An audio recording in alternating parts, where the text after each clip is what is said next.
하나님 말씀 누가복음 21장 20절에서 28절까지의 말씀입니다. 누가복음 21장의 말씀 가운데는 특별히 예루살렘의 멸망과 또 종말에 대한 이야기가 기록되어 있는데요.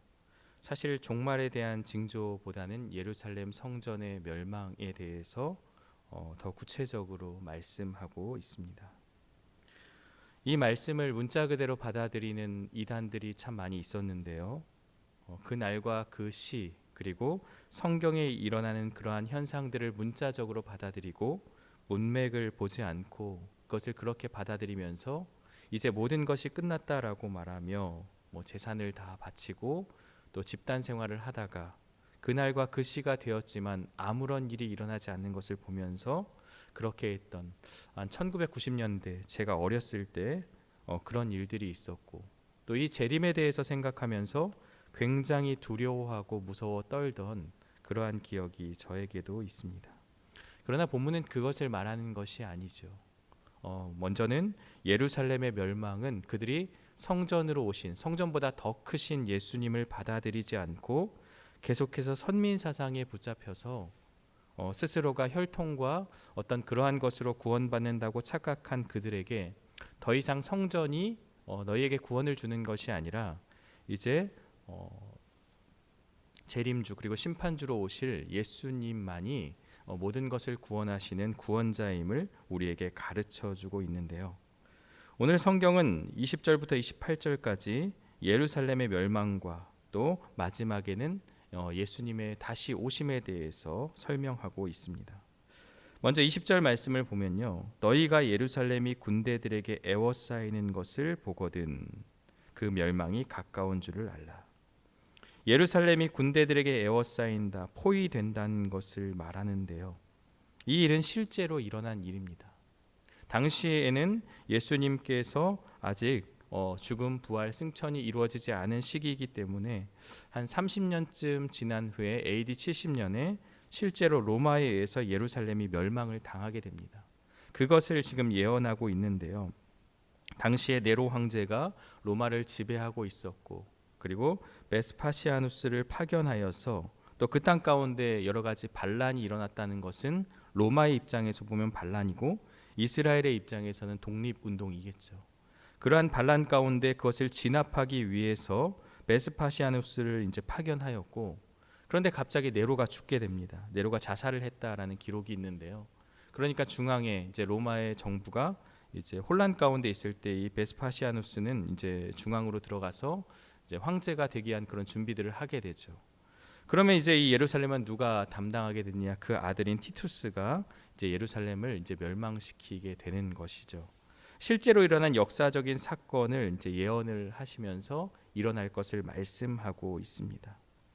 21절에 보면 이때는 이제 예루살렘의 멸망의 때를 말하죠. 유대에 있는 자들은이라고 말하는데요. 이제 먼저는 이제 그 예루살렘 성 안에 있는 자들이겠죠. 그들은 다 피하라라는 것이죠. 그러나 좀 더 확장하면 이 유대에 있는 자들은 예루살렘 성전 안에만 있는 자들이 아니라 또 흩어져 있는 유대인들을 말하는 것이죠. 산으로 도망하라라는 것이죠. 예루살렘에 있으면 다 같이 멸망할 것이다. 성내에 있는 자들은 나가야 된다라는 것이죠. 예루살렘이 멸망하기 때문에 그러죠. 촌에 있는 자들도 그리로 들어가는 것은 죽음을 맞이하게 될 것이다라는 도망치라는 예수님의 예언의 말씀이죠. 그들은 어려움이 있고 환란이 있을 때 성전이 또 예루살렘이 지켜줄 것이라는 그런 착각이 있었습니다. 그러나 그 성전이 너희를 지켜주지 못할 것이다. 멸망할 것이다. 바로 그것을 말씀해주고 있는데요. 22절에 보니까 이 날들은 기록된 모든 것을 이루는 징벌의 날이다. 기록된 모든 것은 구약 성경, 구약에 예언된 하나님의 말씀이죠.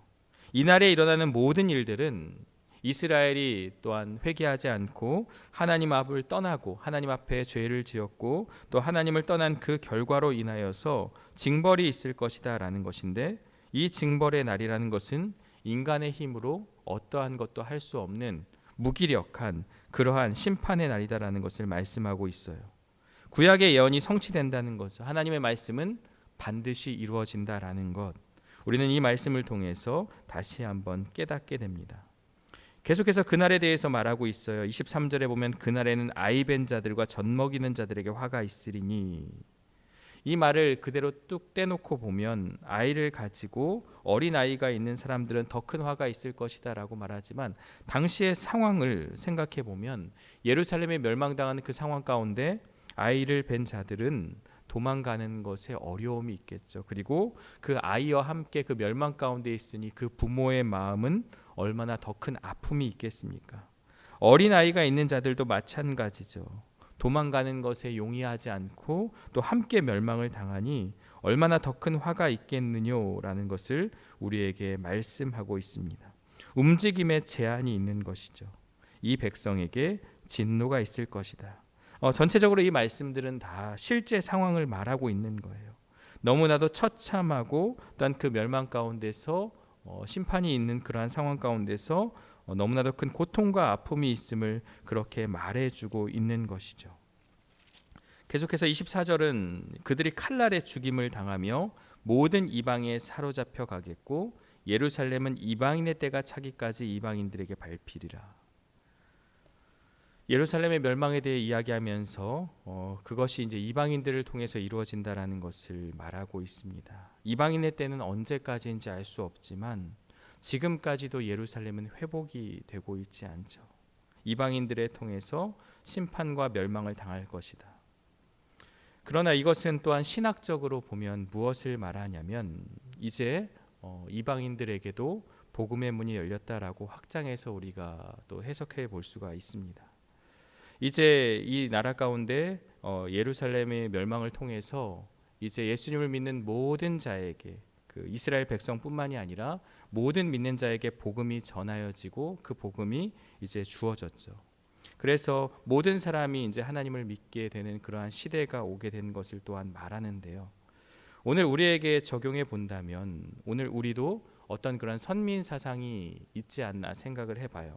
그 선민 사상이 무엇이냐면 나의 신앙 연수, 그리고 모태 신앙이고 몇 대째 믿음의 가문이고 또 나의 직분들이 있죠. 저는 목사이기 때문에 목사라는 타이틀, 그리고 권사, 집사, 장로, 또 이런 타이틀이 중요한 게 아니다라는 것을 우리가 적용해 볼 수 있어요. 그것보다는 더 중요한 게 무엇이냐면 정말 내가 말씀 앞에 순종하고 있는가, 말씀을 따라 살아내는 열심이 나에게 있는가. 이스라엘은 성전만 더 앞으로 가서 구약 시대로 가면 그 법계만 있으면 우리가 심판 가운데서 멸망 가운데서 구원될 수 있다라는 그러한 착각이 그들의 잘못된 신앙을 만든 것처럼 어쩌면 우리도 이러한 나의 그러한 직분과 신앙의 연수가 나의 신앙을 보장한다라고 생각하지만 그렇지가 않은 것이죠. 우리는 말씀 앞에 순종하는 것이 중요하다라는 것. 그리고 그들은, 이방인들은 멸망당할 그러한 자들이지만 이방인들에게 오히려 복음이 확장되고 이방인들이 하나님을 믿게 되는 그러한 것들을 보면서 그들의 선민 사상은 다 깨어지게 된 것이죠. 또한 세상이 지금 이제 한국 교회를 비난하고 있습니다. 이방인들이라고 말하면 예수님을 믿지 않는 자들을 말할 수도 있겠죠. 그러나 그들은 세상은 지금 교회를 비난하고 있습니다. 오히려 교회가 잘못된 모습을 보임에 따라 교회가 세상을 걱정하는 게 아니라 세상이 교회를 걱정하고 있다라는 것. 오늘 우리의 신앙을 다시 한번 점검하며 정말 말씀 앞에 순종하는지 우리의 모습을 돌아보기를 간절히 원합니다.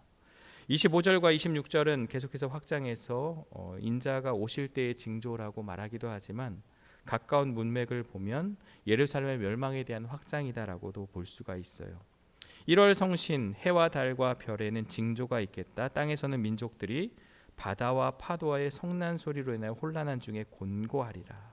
불안과 염려 가운데 떨 것이다라는 것을 우리에게 말씀하고 있습니다. 이것은 어떠한 그런 현상, 징조, 그리고 예수님이 오시는 그때 뭔가 일어나는 그런 현상이 아니라 지금 그 예루살렘의 멸망을 통해서 무엇을 우리가 볼 수 있습니까? 이 모든 일이 하나님께서 계획하시고 하나님의 뜻 가운데 이루어지는 그러한 성취다. 하나님께서 주도하고 있다. 이 1월 성신의 징조와 이 모든 것들은 상징적으로 하나님께서 모든 것을 주관하고 있다라는 것을 우리에게 말씀해 주고 있습니다. 26절도 계속해서 사람들이 세상에 임할 일을 생각하고 무서워함으로 두려워함으로 기절하리니 이는 하늘의 권능들이 흔들리겠습니다. 어떠한 문자적인 그러한 현상과 어떤 징조와 그것을 말하기보다는 지금 이 예루살렘의 멸망과 그 모든 것들이 하나님의 뜻 가운데서 이루어지고 있다. 하나님의 주권적인 개입이다라는 것을 우리에게 설명하고 있습니다. 그리고 나서 27절에 확장해서 인자의 오심에 대해서 재림에 대해서 말씀합니다. 27절에 보면 그때라고 하지만 그 날과 그 시를 아는 사람은 아무도 없습니다. 그날과 그 시를 안다는 것은 이단이죠. 몇 월 며칠 언제 예수님이 다시 오시니 그때 예수님을 맞을 준비를 해야 한다. 이 땅은 멸망하기 때문에 재산도 나의 삶의 모든 것도 다 포기하고 그들이 집단 생활을 했지만 결국 예수님이 오시지 않았죠. 그들이 생각하는 시기에 오지 않는다라는 것을 우리는 과거에 경험했습니다. 극단적인 종말론주의자들, 세대주의자들은 그때를 알고 있다라고 말하지만 모든 것이 거짓이죠.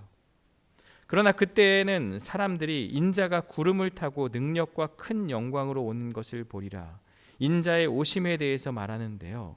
구름을 타고 온다라는 것이 어떤 그러한 실제적으로 무슨 손오공처럼 구름을 타고 오는 그러한 것을 말하는 것이 아니라 여기서 구름을 타고 온다는 것은 쉐키나라고 하죠. 하나님의 영광 가운데 임하는 그 예수님의 재림을 상징하고 있습니다. 예수님께서 이 땅 가운데 처음 오셨을 때는요, 그 초림은 초라하게 오셨죠. 말구유에서 누구도 알지 못하는 그러한 장소에서 알지 못하는 그러한 순간에 오셨지만 이제 인자의 재림은 어떠합니까? 큰 권능과 영광 중에 구름 타고 오신다라는 것, 그것을 우리에게 말씀하고 있습니다. 누구나 다 알 수 있게 그렇게 오신다라는 거죠. 그리고 28절 마지막은 이런 일이 되기를 시작하거든 일어나 머리를 들라 너희 속량이 가까웠느니라 하시더라. 이런 일이 되기를 시작하거든 일어나 머리를 들라. 이것은 신랑을 맞을 준비를 하라 이 말씀을 우리에게 설명하고 있습니다.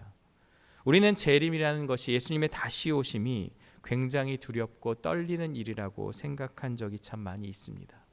왠지 그것은 두려운 일이다라고 하지만 믿는 자들에게는 두려운 날이 아니라 은혜의 날, 영광의 날이 될 수 있는 것이죠.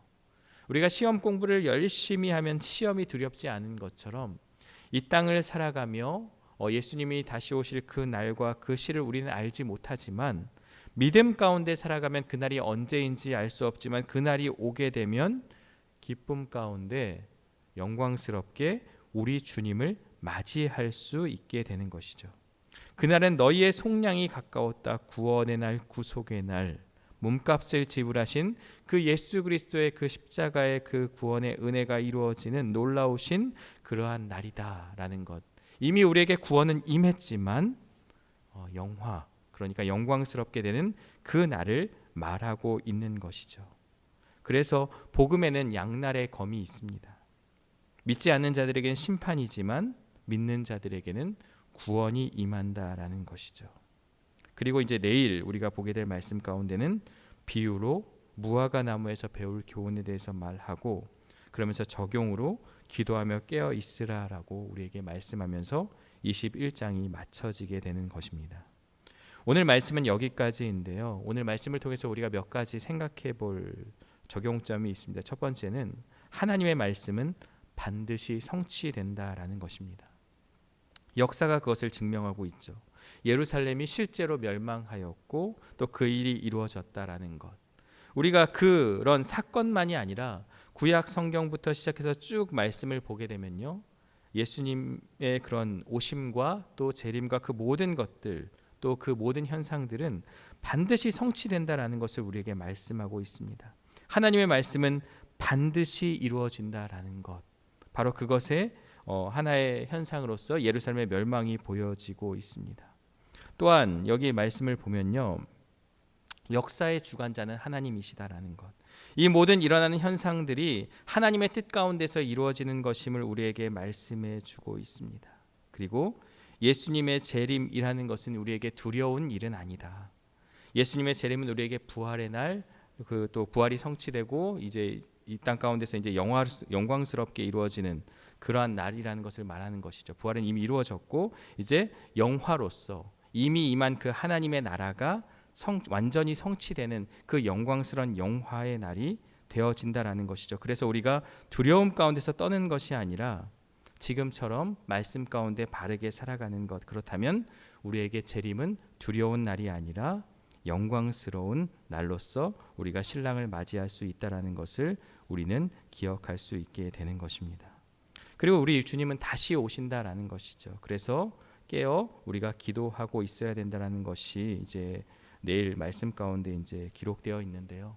오늘 살아가는 우리의 삶의 모습은 어떠합니까? 우리는 여전히 이스라엘의 모습처럼 나의 그런 타이틀, 직분과 어떤 그런 나의 신앙의 연수에 또 그것을 가지고 내가 이만큼 신앙생활하고 이만큼 내가 주의 일을 하였다라는 것을 돌아볼 것이 아니라 믿음이라는 것은 현재의 모습이 중요하죠. 현재의 모습, 나의 과거가 아니라 지금 내가 말씀 앞에 순종하고 있는가.